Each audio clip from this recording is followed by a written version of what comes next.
अस्सलाम वालेकुम। उम्मीद करता हूं तमाम लोग खैरियत से होंगे। मार्केट में कम क्वांटिटी के साथ काम करना, साथ साथ प्रॉफिट टेकिंग जरूर करना, स्टॉप लॉस का खास तौर पर ध्यान रखना, हाइब्रिड स्टॉक्स में ही ट्रेडिंग या प्लस इन्वेस्टमेंट करना, सेक्टर रोटेशन को खास तौर पर मद्देनजर रखना, साथ साथ स्विचिंग स्वैपिंग जरूर करते रहना। आपका जो पोर्टफोलियो सीधा नहीं है उसको सीधा कर लेना। आपके स्टॉक्स के आपके पोर्टफोलियो के अंदर जो खराब स्टॉक्स हैं उनको हटा के अच्छे स्टॉक्स में पैसा ट्रांसफर कर देना, पैसे को बराबर बांट देना, पोर्टफोलियो को सही तरीके से मैनेज कर लेना। ये वो बेसिक उसूल है जो एक ट्रेडर को और एक इन्वेस्टर को मार्केट के अंदर कामयाब बनाता है। और यही उसूल है जिसको हम छेड़ देते हैं, छोड़ देते हैं, जिसकी वजह से मार्केट में एक नुकसान का बहुत बड़ा हमें सामना करना पड़ता है। और अपनी एक अना भी होती है और कह लीजिए कि एक लापरवाही भी होती है कि सुबह 9:15 9:30 आंखें मूंदते हुए उठें और मोबाइल स्क्रीन देखें और फौरन फैसला कर लें कि भाई आज क्या स्टॉक खरीदना है और क्या स्टॉक बेचना है, मैं फौरन से फैसला कर लूं।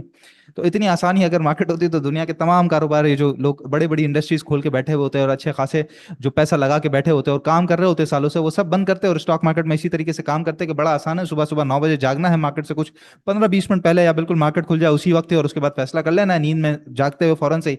तो मार्केट के अंदर पैसा बड़ा आसानी से मिल जाएगा। इतना आसान नहीं होता, ना ही सिर्फ स्टॉक मार्केट के अंदर, किसी भी जगह के अंदर हर काम के अपने उसूल होता है ना। कामयाबी के लिए ज़ाहिर है उसको पैशनेटली फॉलो भी करना है, उसके बारे में नॉलेज भी हो, उसको कंसिस्टेंसी से करें भी आप, उसका एक्सपीरियंस भी हासिल करें। मतलब हर तरह की चीजें वहां भी कामयाब होने के लिए आपको चाहिए जहां आप स्टॉक मार्केट के अलावा काम कर रहे हैं, ठीक है। तो हर जगह पे कामयाबी के कुछ ना कुछ उसूल होते हैं, उसको फॉलो करना बड़ा जरूरी होता है। उसको इंसान फॉलो नहीं करता तब जाके ही मार खाता है। उसके अंदर कोई ना ट्रम्प का कसूर होता है, ना किसी जंग का कसूर होता है, ना किसी मार्केट के लेवल का कसूर होता है, ना किसी मार्केट पार्टिसिपेंट का कसूर होता है, ना ही किसी ट्वीट का कसूर होता है, ना किसी इकोनॉमिक नंबर का कसूर होता है। इंसान की अपनी गलतियां होती हैं जिसको वो नहीं पहचान पाता और उसके बाद फिर मार खाता है, तो फिर सीधा उंगली सामने उड़ जाती है कि ब्लेम गेम शुरू हो जाता है कि ट्रंप ने ऐसा कह दिया, उसने ऐसा कह दिया, ईरान ने जंग छेड़ दी, ट्रंप ने ट्वीट कर दिया, इस वजह से मार्केट नीचे आई या इस वजह से मार्केट खराब हुई। परसों रात को जब मैंने आपको बताया था तो उस वक्त तो ना तो कोई जंग की सूरत हाल ऐसी थी, ना ही कोई ट्वीट था, ना ही कोई ऑयल ऊपर आया था, ना ही कोई मैशत के नंबर खराब थे, ना ही कोई मार्केट के अंदर परेशानी थी। बस सिर्फ एक नंबर नजर आ रहा था सामने, 1,88,000। मेरे लफ्ज मौजूद हैं कि इसको रिस्पेक्ट करना बड़ा जरूरी है। इसको रिस्पेक्ट करेंगे तो ये आपकी रिस्पेक्ट करेगा। जिसने उस लेवल की रिस्पेक्ट करी है, आज मार्केट ने उसको रिस्पेक्ट दी है कि उसको नीचे बाइंग का मौका मिला है। और अल्हम्दुलिल्लाह जी, हम बड़े कह सकते हैं कि बिल्कुल सीना चौड़ा करके कह सकते हैं कि बर वक्त इस वक्त सेलिंग कराई आपको और बर वक्त बाइंग के लिए भी खड़े हुए आज, जहां पे मार्केट ने 179,000 178,000, जो बहुत इंपॉर्टेंट जोन है मार्केट का सपोर्ट एरिया, उसके करीब जब मार्केट आई तो वहीं पर हमने बाइंग भी अल्हम्दुलिल्लाह की है। हमारे ग्रुप मेंबर्स ज्यादा कोई पैनिक में नजर भी नहीं आया, क्योंकि एक जो स्ट्रेटजी आपको बता रहे थे वही स्ट्रेटजी ग्रुप पे भी बता रहे थे कि भाई बाइंग की पोजीशन हद दर्जे कम कर दें, फिलहाल आप नीचे आ जाएं, अपनी बाइंग की पोजीशन को कम कर दें, सेलिंग की साइड पे जाएं, प्रॉफिट टेकिंग की तरफ जाएं। वरना ये क्या होगा कि माल बेचने से लोगों को पता नहीं क्या होता है कि अभी प्रॉफिट टेकिंग नहीं करनी। आज असल वजह आपको समझ आ गई कि प्रॉफिट टेकिंग करना क्यों जरूरी है। कि माल बेचने से हाथ से कुछ भी नहीं जाता, पैसा खाली होता है तो आप दूसरी जगह मूव कर जाते हैं, या ब्रेकआउट पे या ब्रेक डाउन पे, ठीक है। लेकिन अगर जो नहीं बेचा और आपने लालच मजीद करी या आपने अपनी अना ईगो सामने रख दी मार्केट के, तो वो जो अनरियलाइज प्रॉफिट है बस वो सिर्फ सामने मैथ्स का एक नंबर रह जाता है, वो नंबर्स रह जाते हैं जिसके आगे बाद में माइनस लग जाता है, नथिंग एल्स। फिर वो सीधा सीधा वो जो प्रॉफिट है वो आपके हाथों से चले आता है और उसको दोबारा कमाने के लिए फिर वापस वही सर्कल आपको शुरू करना पड़ता है। वही एक मेंटल ट्रॉमा से भी गुजरना पड़ता है और मार्केट के अंदर पेशेंस जो आपके अंदर नहीं है वो भी, उससे भी गुजरना पड़ता है। तो बहरहाल जी, अल्हम्दुलिल्लाह जो स्ट्रेटजी जिस तरीके से बताई गई, 188,000 को जिस तरीके से हमने रिस्पेक्ट किया, मार्केट को जिस तरीके से रिस्पेक्ट दी, मार्केट ने अल्हम्दुलिल्लाह स्टॉकिफाई को उसी तरीके से रिस्पेक्ट दी है। Take you give respect, you take respect, बस वही वाली सारी बात है। और अल्हम्दुलिल्लाह आप लोगों ने भी बड़ा सराहा है हमें। तो प्रॉफिट टेकिंग तो कर ली, अब मजा भी आ गया, माल बाइंग के लिए दोबारा खड़े हुए भी हैं, कुछ सारे स्टॉक्स अच्छे खासे मिल भी रहे हैं इंशाल्लाह ताला। आज मैं दो स्टॉक्स आपको टेक्निकल पे कवर करके भी बताऊंगा। आपको साथ स्टॉकिफाई के साथ जरूर जुड़ना है, क्योंकि मार्केट के अंदर देखें, वीडियो आके शाम में बनाना एक बहुत कम वक्त के अंदर वीडियो बनाना, उसके अंदर एक लिमिटेड ही बात हो सकती है। लेकिन ग्रुप के अंदर जिस तरीके से अपडेट दे रहे होते हैं, आज बर वक्त बाइंग का बताया गया, प्रॉफिट टेकिंग का सुबह बताया गया, मार्केट के अंदर जंग को लेकर जो लोगों के दरमियान एक टेंशन थी तो बताया गया भाई छोटी मोटी नोक झोंक है, इसके अंदर ज्यादा ध्यान नहीं देना, आपने अपने स्टॉक्स के ऊपर ध्यान देना, उसके अंदर जहां प्रॉफिट बच रहा है फिलहाल वो प्रॉफिट लेके निकलिए। और जब बाइंग का मौका दिया मार्केट ने तो बर वक्त जितने स्टॉक्स थे वो बाइंग के लिए बता भी दिए गए, ठीक है। तो नंबर है 0336244466। अपना मेंटल लेवल बढ़ाइए, अपना काम करने का लेवल बढ़ाइए, अपना नॉलेज लेवल बढ़ाइए, एक जबरदस्त टीम के साथ जुड़ के, बड़े मेंटोर्स के साथ जुड़ के, जो पीछे बैक एंड पे बैठ के आपको साथ काम करवा रहे हो, बता रहे हो, मार्केट की पूरी जर्नी सिखा रहे हो, काम करने का तरीकेकार बता रहे हो, उस टीम के साथ जुड़ जाएंगे तो इंशाल्लाह ताला स्टॉक मार्केट को भी आप समझ जाएंगे और काम करने के तरीकेकार को भी समझ जाएंगे। नंबर पर रब्ता जरूर कर लीजिएगा। मार्केट की तरफ आते हैं जी। इंपॉर्टेंट लेवल सबसे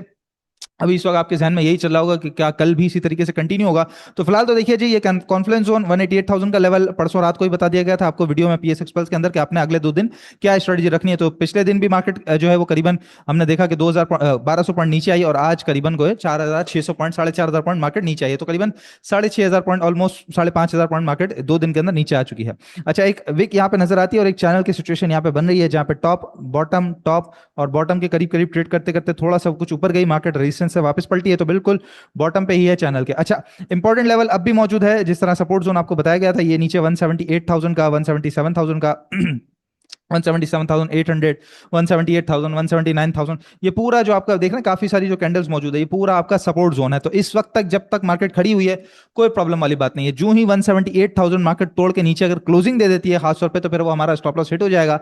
मतलब ट्रेडर्स का स्टॉप लॉस है, अब इंडेक्स का स्टॉप लॉस हम साथ लेके चलेंगे, तो फिर हमें नीचे 169,000 तक, 170,000 तक, क्योंकि दो गैप भी मौजूद है तो वो भी बेसिकली फिल होंगे, और दोबारा एक अपना रीटेस्टिंग का अमल भी पूरा हो जाएगा, और यहां पर जो लिक्विडिटी मौजूद थी उसको भी मार्केट ग्रैब कर लेगी, तो हमारे पास फिर मजीद नीचे की गुंजाइश बनेगी। अदरवाइज फिलहाल मैं समझता हूं कि मार्केट के अंदर अब बाइंग की तरफ जाना चाहिए। जितने अच्छे स्टॉक्स कल आपको बताए थे, थट्टा सीमेंट, पीएसओ, आईबीएलएचएल, नेशनल रिफाइनरी वगैरह, इस तरह के जितने स्टॉक्स जो कंटिन्यूसली बता रहे हैं आपको, मिड डे मूव के अंदर बता रहे हैं, रोजनामा के अंदर बता रहे हैं, पीएसएक्स दंगल में सुहेल साहब ने जो आपको कॉल्स वगैरह दी थी, स्टॉक्स से चार्ट बताए थे, उन सब के अंदर अब बाइंग की तरफ जाने का अब वक्त है मार्केट के अंदर। जब ऊपर बेच दिया है, अब पैसा खाली है, तो पैसा खाली हमने इसीलिए किया था कि बाइंग की तरफ जाएंगे, लेकिन इसमें भी डिसिप्लिन को फॉलो करना जरूरी है, उसूल को फॉलो करना जरूरी है कि 50% तक ही बाइंग करनी है। अब भी पता चला कि सारा कैश डाल दिया और फिर स्टॉप लॉस हिट हुआ, फिर नीचे चले गए, तो स्टॉप लॉस तो हिट होता ही नहीं है लोगों से, प्रॉफिट पे तो बेचना चले दूर की बात, स्टॉप लॉस तो वैसे ही नहीं हिट होता ना लोगों से, ठीक है। तो इसीलिए 50% क्वांटिटी के साथ, मतलब 50% कैश को इन करते हुए हम बाइंग की तरफ जरूर जाएंगे। फिलहाल के लिए चैनल बॉटम के करीब करीब है, अगर तो यहां से पलट जाते तो बहुत अच्छी बात है। फिलहाल के लिए 184,000 मार्केट का रेजिस्टेंस बनेगा, उसको क्रॉस करेगी तो फिर 188,000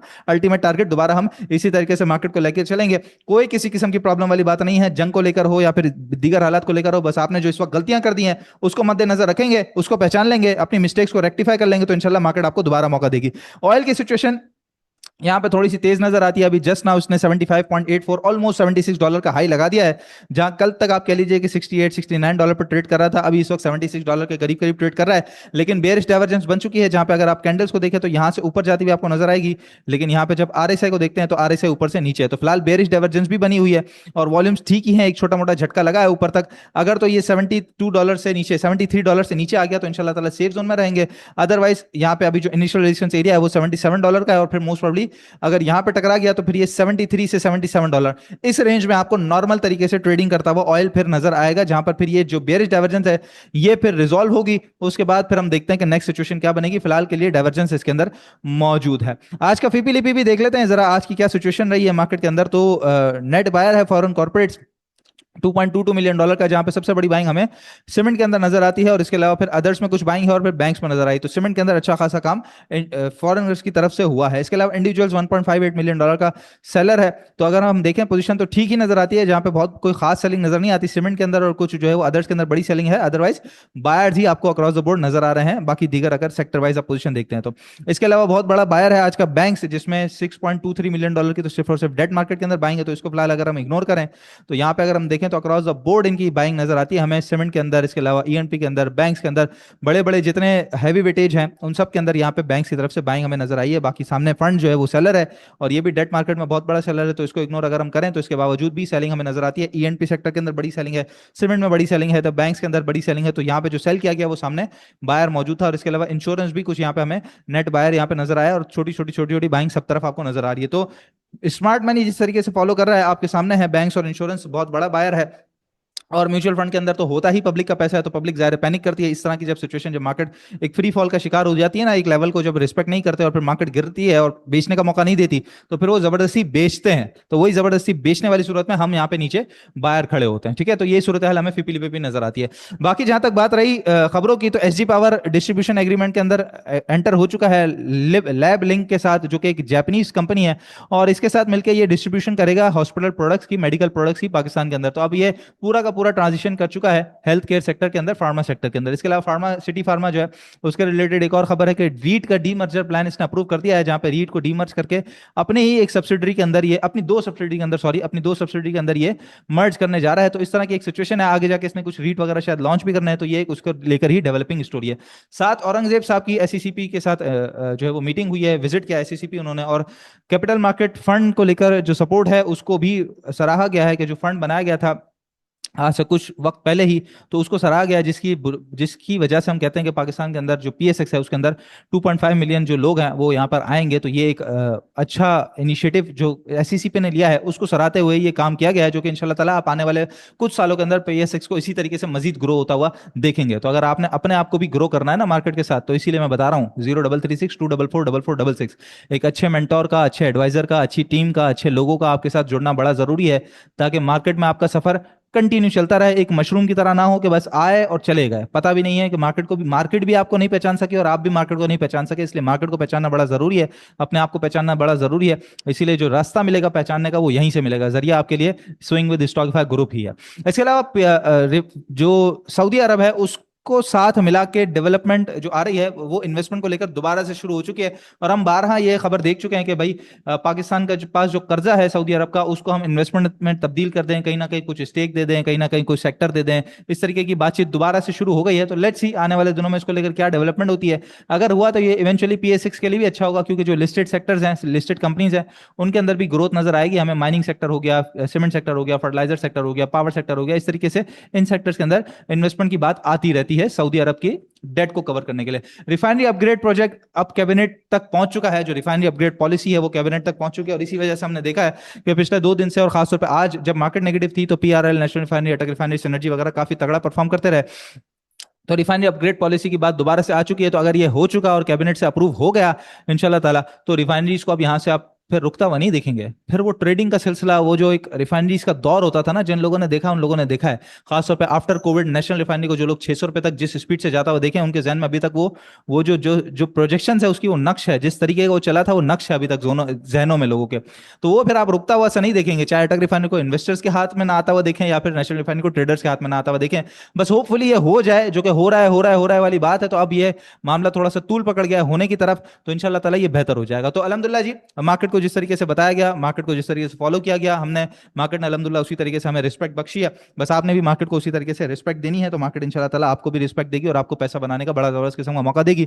बाकी स्टॉक्स जो बेहतर नजर आ रहे हैं, 2 स्टॉक्स बड़े बेहतर नजर आ रहे हैं, जहां पे सबसे पहले थट्टा सीमेंट, ये इसका ब्रेकआउट का जोन था, जो कि कल हमने देखा कि जबरदस्त किस्म का इसने ब्रेकआउट दिया और अपना हाई लगा 75.25 का, और आज भी एक नया हाई लगाया 75.50 का। बस मार्केट के साथ थोड़ी मोटी करेक्शन, और पे कह लीजिए कि कुछ ना कुछ बहाना ही बनता है ना, तो मार्केट की जो एक गिरावट है, जो एक आज इंट्राडे करेक्शन थी, वो एक बहाना बनी कि जहां पर इसने अपना जो जो ब्रेकआउट एरिया था वो रीटेस्ट कर लिया, छोटा सा गैप मौजूद था वो भी बेसिकली फिल हो गया, और अब जबरदस्त किस्म के 70 रुपए 60 पैसे के लेवल पे मौजूद है। करंट रेट पे बाइंग बिल्कुल की जा सकती है, करंट रेट से लेके नीचे 69 रुपीज तक बिल्कुल बाइंग की जा सकती है। स्ट्रिक्ट स्टॉप लॉस आज का जो लो है 67.92, तो 67.90 से नीचे नीचे का स्ट्रिक्ट स्टॉप लॉस होगा आपका।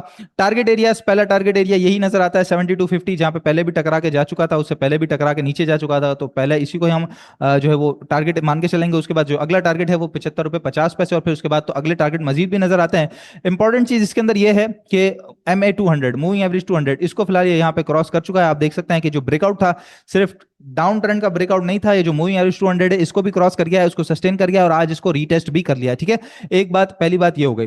दूसरी बात, इसके अंदर अगर हम स्विंग हाई से लेकर स्विंग लो तक का जो फिबोनाची है उसकी प्रोजेक्शंस अगर हम देखें, तो स्विंग हाई से स्विंग लो तक यहाँ पे जो प्रोजेक्शन हमें नजर आती है, तो अभी अपने पोटेंशियल ग्रीन जोन के अंदर वापस आएगा। ठीक है, जो अपना गोल्डन जोन है उसके अंदर वापस आएगा, जहां पे पहला टारगेट एरिया अगर तो ये 7550 क्रॉस कर जाता है, जहां से आज टकरा गया, कल भी टकरा गया, तो पहला टारगेट एरिया तो हम 7250 और फिर 7550 तक लेके चलते हैं, वो क्रॉस कर गया तो अपने गोल्डन जोन में वापस आएगा, जहां पे 82 और फिर 91 रुपीज तक के टारगेट के लिए हम थट्टा सीमेंट को कंटिन्यू कर सकते हैं। स्टॉप लॉस बहुत छोटा सा है, टारगेट बहुत बड़े हैं, लाजमी ध्यान में रखिएगा। जितने ट्रेडर हजरात हैं इसको नहीं छोड़ें, ये बहुत शानदार किस्म की ट्रेडिंग करवाता है। इसके अलावा अगला स्टॉक है हमारे पास GCIL।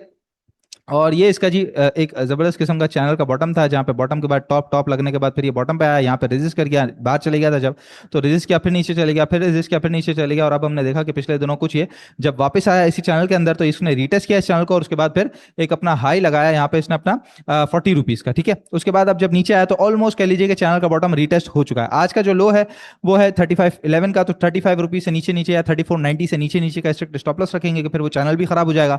करंट रेट से लेके नीचे 35 रुपीज तक बाइंग की जा सकती है। जो टारगेट एरिया है, पहला टारगेट एरिया 37 रुपये 40 पैसे है, दूसरा 38 रुपये 40 पैसे है, फिर तीसरा जो है वो 40 रुपये का टारगेट एरिया है। पिछले दिनों भी जब ये यहाँ मौजूद था तो आपको इसकी बाइंग कॉल मेरी तरफ से दी गई थी, तो अल्हम्दुलिल्लाह वो जो टारगेट थे वो हिट हुए, प्रॉफिट टेकिंग कर ली, दोबारा बाइंग का मौका मिल गया। बस यही है मार्केट। ट्रेडर्स के लिए मार्केट इतनी ही होती है कि बाय करना है, सेल करना है, या तो ऊपर या नीचे। ट्रेडर के लिए मार्केट इतनी ही होती है। अगर आप इस चीज को समझ जाएंगे ना तो आप बेहतर तरीके से काम कर सकेंगे। होल्डिंग आपके लिए नहीं है। रोजाना की जो वीडियो बन रही होती है वो ट्रेडर के लिए बन रही होती है, इन्वेस्टर के लिए नहीं बन रही होती, ठीक है। इन्वेस्टर का एक अपना काम होता है, एक अपना उसूल होता है, वो उस हिसाब से चलता है, और होल्डिंग होती ही इन्वेस्टर के लिए। ट्रेडिंग के लिए buying selling, buying selling, buying selling, बस दो ही लफ्ज हैं। इसके अलावा और कोई दूसरी बात नहीं है। आप सेल या तो ऊपर होगा या नीचे, सेल तो करना पड़ेगा। अगर ऊपर नहीं बेचे, मार्केट को रिस्पेक्ट नहीं किया, ऊपर नहीं बेचे, तो आज आप लोगों ने नीचे बेचा, बेचा तो सही ना, पैनिक में ही बेचा, बेचा तो सही ना।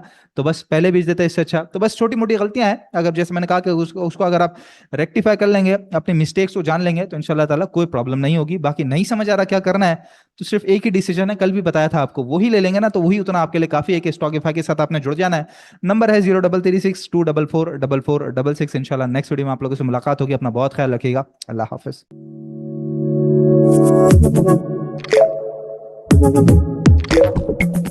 Thank you.